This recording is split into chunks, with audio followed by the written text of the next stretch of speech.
네, 리워드 홀딩스 김성훈 이사도 개장의 걸어라 함께 해주시겠습니다. 어서 오세요. 안녕하십니까? 네.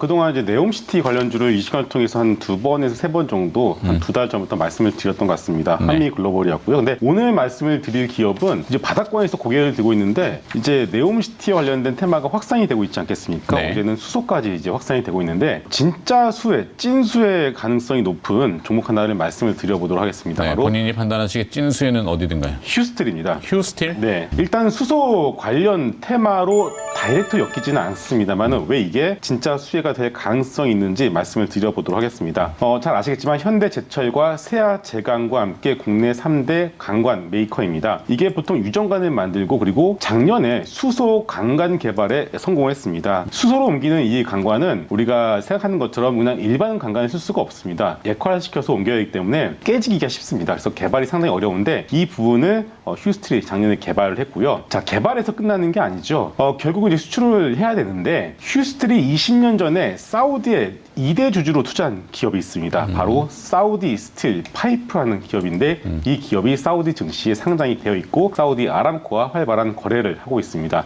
여기 이사회에 휴스틸 대표가 이사회에 임원으로 등재가 되어 있습니다. 결국은 회사 측에서도 거의 20년 동안 투자를 사우디에 했었고 이런 것들이 지금 네옴시티 관련된 부분부터 본격적으로 개화가 되어 가고 있는 것 같습니다. 결국 휴스틸 퍼가 2에서 3배밖에 되지 않습니다. 이런 싼 종목이 네옴시티, 사우디라는 어떤 새로운 성장의 어떤 스토리, 성장의 동력을 맞게 된다면 퍼 3짜리가 퍼 4, 퍼 5로 가는 거는 솔직히 말씀드린 일도 아니거든요. 주가 수익 비율이 5배수까지 네, 충분히 가능하다라고 그렇게 가려면 봅니다. 주당 순이익이 늘어야 되죠. 그렇죠. 네. 그래서 일단은 물론 지금만 놓고 본다라면은 어느 정도 스토리와 그림만 가지고서 우리가 주가를 대할 수밖에 없겠지만 좀 더 장기적인 그림을 봤을 때는 결국 사우디 스틸 파이프 2대 주주로 있는 그 회사와의 어떤 돈독한 관계를 고려를 한다라면은 진짜 다른 종목들 수소 뭐 어떤 SPO세, 범한 퓨어세 여러 가지 수소 관련 주들도 있지만 진짜 찐 수소 관련주로 우리가 말씀을 드려본다면 휴스틸이 이런 네옴시티 관련해서 진짜 수혜가 될 가능성이 높다. 그런데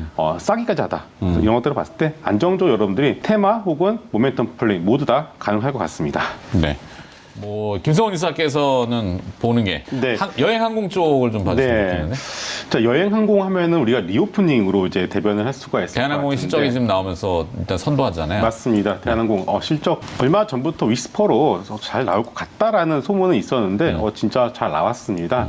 결국 이제는 이제 유가에 대한 부분들이 안정이 되어 가고 있는 상황이고요. 그리고 어떻게 보면 우리나라 본격적 리오프닝이 이제부터 시작이 되는 것 같습니다. 그리고 아직까지 여행 비용 방콕이나 또 자주 가시는 일본 이렇게 여러분들 검색해 보시면 아시겠지만 그래도 좀 많이 내려왔어요. 상반기보다는. 그래서 일단은 연말 연초 여행 수요에 대한 기대감도 우리가 있다라면은 대한항공은 지금부터 꾸준히 관심을 가져보셔도 좋을 것 같습니다. 다만 이게 모든 항공주가 다 가는 것이 아닙니다. 대한항공 하나로만 여러분들이 보실 필요가 있을 것 같고 뭐 진에어, 제주에어 같은 중소형 항공사들의 경우에는 이 재무에 대한 이슈가 너무 좀 큽니다. 네. 갑자기 어느 순간 또 증자에 대한 이슈가 나올 수밖에 없기 때문에 그리고 아시아나항공도 마찬가지고요. 그래서 항공주를 보시는 분들의 경우에는 대한항공 정도만 보시면 좋겠고요. 또 항공 기자재에 대해서 관심이 있을 것 같습니다. 네. 근데 항공 기자재는 아무래도 이제 실적과 펀더멘탈보다는 최근에는 UAM 관련주로 조금 엮여서 움직이는 것 같습니다. 아스트라는 기업이 있고 뭐 한국 카본도 있고 한화 에어로스페이스는 원래 큰 거고 맞습니다. LIG 넥스원은 뭐 방산하고 같이 한화 에어로스페이스도 마찬가지지만 뭐 대북 리스크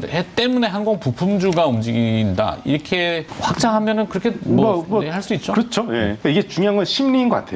항공 섹터에 대한 심리 자체가 우호적이다라면은 말씀하신 그런 부분까지도 우리가 좀 확산시켜서 매매에 활용을 해볼 수가 있을 것 같습니다. 자, 지금 긴급하게 뭐 질문이 들어왔는데 카지노. 네.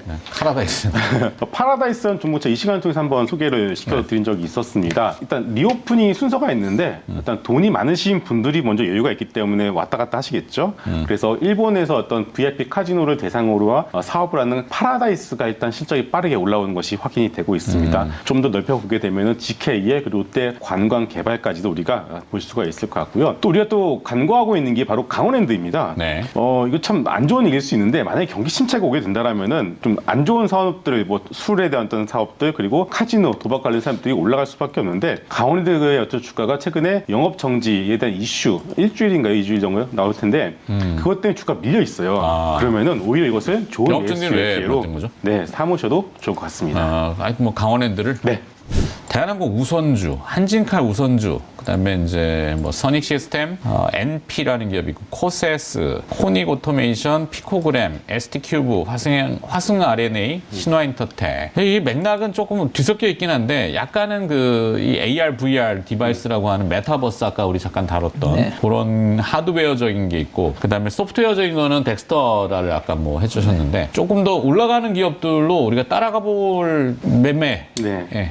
저는 현대일렉트릭 말씀을 드리겠습니다. 현대일렉? 네, 현대일렉트릭. 오늘 재룡전기와 현대일렉트릭 같이 변압기, 송배전 관련주들이 대북 관련주의 이 약간 컨트롤 C, 컨트롤 V 카피죠. 그렇죠. 비슷하게 연장선에서 우리가 사우디 볼수 있습니다. 네옴시티를 그렇게 맞습니다. 거죠. 네. 이미 현대일렉트릭이 얼마 전부터 50일 신고가를 만들어내고 있고 재룡전기도 지금 뒤늦게 빠르게 올라가서 다시 한번 50일 신고가를 기록을 하고 있습니다. 결국 이제 최근 시장의 트렌드를 여러분들 보시면 아시겠지만 얼마 전에 금양이라는 기업이 네. 한번 튀어 올라서 또 추가로 어마무시한 상승세를 보여준 적이 있습니다. 이게 이런 현상이 왜 나타나면은 지금 올해 내내 개인 투자자분들이 어떤 손실이 좀 큽니다. 그러다 보니까 연말로 가면 갈수록 본전에 대한 어떤 심리 욕구가 상당히 커지어 있는 상황이기 때문에 신고가 나고 가는 종목에 더 붙어버리는 현상이 나타나고 있습니다. 우리가 이런 것을 감안한다라면은 내용도 있고 그리고 차트도 신고가를 경신하고 있는 현대일렉트릭, 재룡전기 같은 종목들의 어떤 상승의 클라이막스를 뭐 최소한 2, 3일 정도 여러분들이 좀 이렇게 좀 접근을 해보셔도 나쁘지는 않을 것 같습니다. 네, 현대일렉트릭. 저거 좀 신선했네요.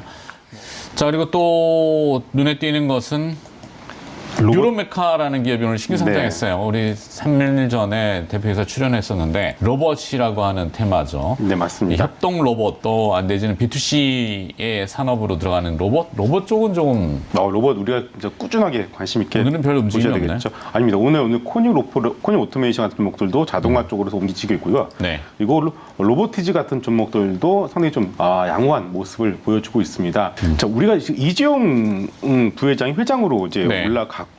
아직까지는 이제 뭔가 좀 그 뒤로 시장이 기대하고 있었던 부분들이 있었습니다.